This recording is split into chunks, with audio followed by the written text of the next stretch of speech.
Astăzi, 25 iunie, în holul Palatului de Cultură Soroca s-a desfășurat ședința Comisiei pentru Situații Excepționale Raională Soroca. Aici, membrii Comisiei au discutat despre ridicarea nivelului apei în râul Nistru. Astfel, șeful Direcției Situații Excepționale a raionului Soroca, Mihai Borș, s-a referit la pericolul de inundații pe râul Nistru. Ieri am fost invitați în orașul Moghilev-Podolsk, la întâlnire cu guvernatorul de acolo, care a convocat și Comisia Situații Excepționale a orașului Moghilev-Podolsk. Situația este cam șubredă, să o spunem normal așa. Începem de la început despre barajul la Novodnestrovsk. Un baraj cu înălțime de 123 de metri, care în momentul de față este acumulat apă în baraj 119 metri. Ne-au mai rămas 3 metri de rezervă. Dacă fluxul de apă care ei îl transmit către GAS 1, GAS 2 și merge pe Nistru, este de, în mod normal, 450-500 de metri cub pe secundă. La momentul de față, ei ne transmit 2200 de metri pe secundă. Cunoaștem cu toții anul 2008, când am avut inundații, unde fluxul de apă a fost de la 2200 până la 2600-2800, noi am avut inundat orașul Soroca. S-au vorbit la nivel de guvern, la nivel de Republică, că să menținem fluxul de 2120 de metri cub pe secundă zilele care sunt. S-au vorbit cu Dubăsare, tot așa se deschide și tot cu același flux gresul de acolo, de la Dubăsare.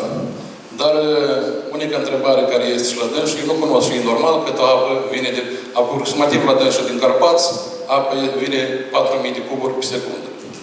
Pe teritoriul raionului Soroca sunt aplasate 15 localități, care le cunoașteți fiecare. Oclanda, Iarăvă, Balinț, Trifăiuț, Cosăuț, Inundeni. Dacă mergem în Vaslăcău, dacă mergem spre orașul Camenca, Sănătăuca, așa mai departe. Până la moment, de către Direcția Situațională Soroca, au fost întreprinse următoarele măsuri. Zilnic se monitorizează nivelul apei în râul Nistru. Către ora 6, fiind de 6 metri, timp de 24 de ore. Așa s-a ridicat apa cu 1,5 metri la momentul de față. Au fost identificate carierele din care se poate extrage lut, nisip și petriș pentru întărirea digurilor, barajelor, etc. Au fost anunțate toate localitățile care se află în preajma nemijlocită a râului Nistru. S-au vorbit personal fiecare primar, inginer catastral, de a forma un punct de dirijare în localitatea unde prezintă pericol. Avem multe întrebări. Aceleași bunuri materiale, aceleași animale care sunt în gospodărie, aceleași grădinițe, să spunem, casă, cum avem noi azimut, ce facem mai departe, unde locuri stabilim pentru animale, unde stabilim locuri pentru persoanele care trebuie luate din zona de risc.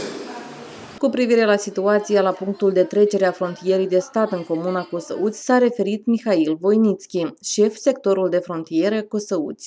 Ce ține de punctul de trecere Cosăuți-Iambol, astăzi, noaptea la ora 3, el a fost rupt de parcaderul de la bază de la Temelie și respectiv la moment el se ține doar în cablu de oțel care asigură transportarea feribotului peste râul Nistru.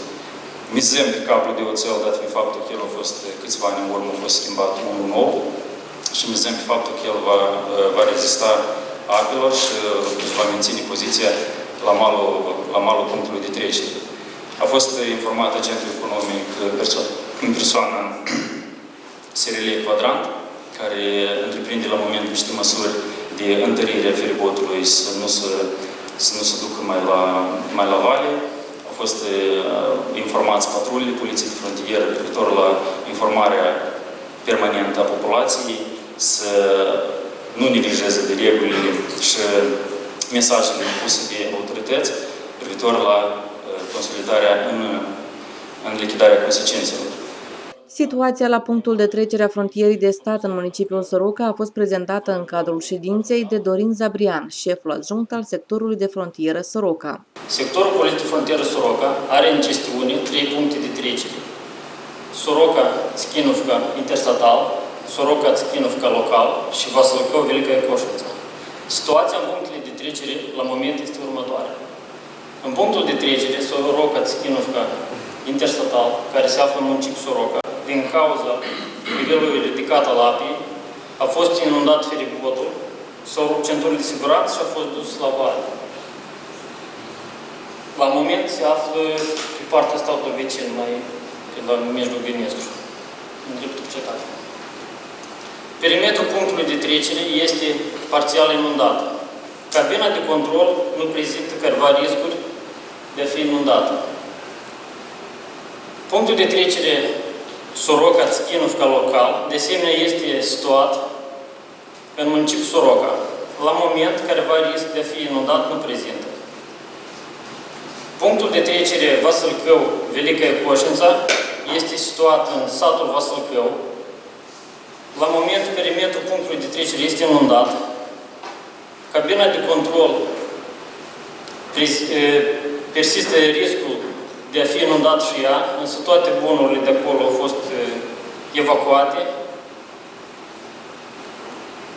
În rest, pe sector avem inundate porțiuni de drum, cum ar fi Trifăuț, Racovăț, Vasălcău.